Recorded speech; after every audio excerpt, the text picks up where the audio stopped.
আজিৰ কাৰ্যকলাপটো আমাৰ খুবেই ইম্পৰ্টেণ্ট হয়।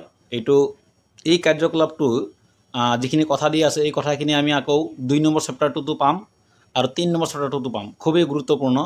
এটা কাৰ্যকলাপটো কি কৈছে অলপ যদি চাই লোৱা যায়, এটা কৈছে যে কাৰ্যকলাপ 1.3 কি দিয়া আছে যে এটা কনিকেল ফ্লাক্সত এটা পৰীক্ষণৰ কেইটামান জিংকৰ টুকুৰা লোৱা। জিং এটা মেটেলছ, তোমালোকে গম পোৱা জিংকৰ সংকেত হৈছে ZN। জিং এটা মেটেলছ ললো। ইয়াত কৈছে লঘু সালফিউৰিক এসিড বা তোমাৰ হাইড্ৰোক্লিক এসিড লোৱা। সালফিউৰিক এসিড ল'ব পাৰা বা হাইড্ৰোক্লিক এসিড ল'ব পাৰা। এটা হাইড্ৰোক্লিক এসিডৰ সংকেতটো হৈছে HCl আৰু সালফিউৰিক এসিডৰ সংকেতটো হৈছে H2SO4। তো কৈছে এইখিনি কৰোতে তুমি সাৱধানতা লৰচৰা কৰিবা। কিয় কৈছে সাৱধানতা লৰচৰা কৰিবা? এইটো এটা প্ৰশ্ন। কিয় ক'লে আমাক? কাৰণ এসিডটো আমাৰ দেহৰ কাৰণে বহুতেই ক্ষতিকাৰক। এসিড আমাৰ শৰীৰত পৰিলে খুবেই পুৰি যাব পাৰে, দুৰ্ঘটনা ঘটিব পাৰে। সেইকাৰণে এসিডৰ পৰীক্ষা কৰোঁতে আমি সদায় সাৱধানতা লোৱা উচিত। তাৰপিছত কৈছে জিংকৰ টুকুৰা কেইপিনে চোৱা ঘটা কিবা ঘটা দেখা পাইছেনে? কনিকেল ফ্লাক্স বা পৰীক্ষণটো চুই চোৱা উষ্ণতাৰ পৰিৱৰ্তন ঘটিছেনে? এইবাৰ বস্তু যদি বুজি পোৱা যায় এই সাইডৰ ছবিটো দিয়াও আছে, তোমালোকে চাব পাৰা। এই সাইডৰ ছবিটো দিয়া আছে। এনেকুৱা এটা তুমি পাত্ৰ লোৱা য'ত তোমাৰ এই তলত সালফিউৰিক এসিড দিয়া বা জিংকৰ টুকুৰা দিয়া, তেতিয়া কি ধৰণৰ হ'ব? এবাৰ যদি তুমি তলত চোৱা অলপ এই ছবিটো চোৱা যাওক, এই দুটা ছবি মই এটা লিখি ৰাখিছোঁ। তোমাৰ এটা চাবা এই প্ৰথম ছবিটো যে দিয়া আছে, প্ৰথম ছবিটো এইকেইটা হ'ল ধৰি লোৱা জিংকৰ টুকুৰা আৰু এইটো হ'ল এটা এসিড।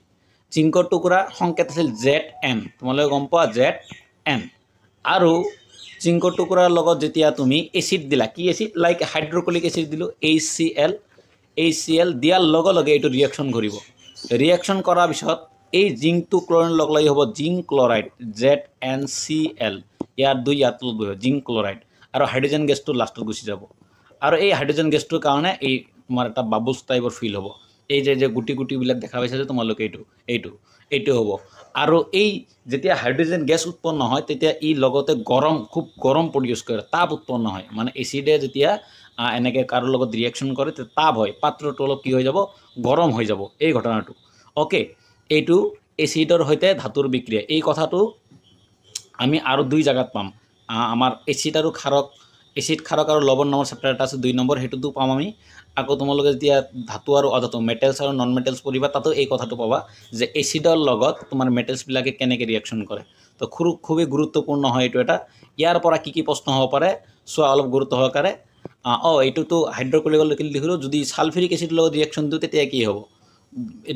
ৰিয়েকশ্যন দুটা তোমাক মই আকৌ লিখি দেখাওঁ ধুনীয়াকৈ যে যদি তোমাৰ জিংকৰ টুকুৰা এটা সালফিউৰিক এচিডত দিয়া যায় HCl, এইটো হ'ল হাইড্ৰোক্লিক এচিড, আৰু তোমাৰ তলৰটো এইটো দিওঁ মই H2SO4, এইটো হ'ল সালফিউৰিক এচিড।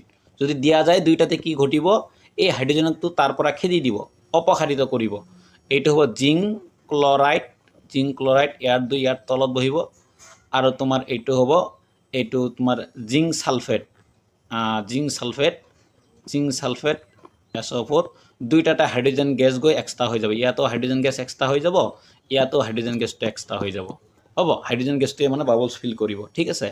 এইবাৰ চোৱা এই জিংকে যিহেতু হাইড্ৰোজেনক তাৰ পৰা অপসাৰিত কৰাই দিলে ন, এইটো তেতিয়াহ'লে কোন প্ৰকাৰৰ বিক্ৰিয়া হ'ব বুলি তুমি ভাবা? এইটো হ'ব অপসৰণ বিক্ৰিয়া। কোন প্ৰকাৰৰ বিক্ৰিয়া? অপসৰণ বিক্ৰিয়া। ঠিক আছে। তো ইয়াৰ পৰা বহুতকেইটা প্ৰশ্ন আমি ইয়াৰ পৰা সুধিব পাৰোঁ। এই চেপ্টাৰটোৰ পৰা বহুতকেইটা প্ৰশ্ন হ'ব পাৰে। তুমি নিজে প্ৰশ্ন বনাই নিজকে সুধিবা কি হ'ব পাৰে। 1 নম্বৰ যে এচিডে মেটেলছৰ সৈতে বিক্ৰিয়া কৰিলে, এচিডে ধাতুৰ সৈতে বিক্ৰিয়া কৰিলে কি গেছ উৎপন্ন কৰে? এইটো হ'ল হাইড্ৰোজেন গেছ। কি উৎপন্ন কৰে? Hydrogen gas. আৰু এচিডে ধাতুৰ সৈতে বিক্ৰিয়া কৰিলে এই বিক্ৰিয়াটোত তাপৰ উৎপন্ন হয় না শোষণ হয়? তাপ উৎপন্ন হয়, গৰম হৈ যায়। এইটো এটা তাপবৰ্জী বিক্ৰিয়া হ'ব পাৰে। তাপবৰ্জী বিক্ৰিয়া। কিয় তাপবৰ্জী? কাৰণ তাপ উৎপন্ন হ'ব পাৰে। তাপ উৎপন্ন হ'লে সেইবোৰ বিক্ৰিয়াক তাপবৰ্জী বিক্ৰিয়া বুলি কয়। গ'ল।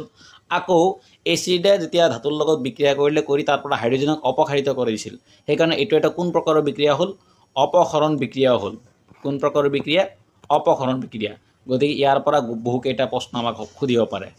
অ'কে, মনত থাকিব। নিশ্চয় বুজি পাইছা। যদি বুজি পোৱা নাই তোমালোকে ভিডিঅ'টো ঘূৰিৰ পৰা আকৌ এবাৰ চাবা।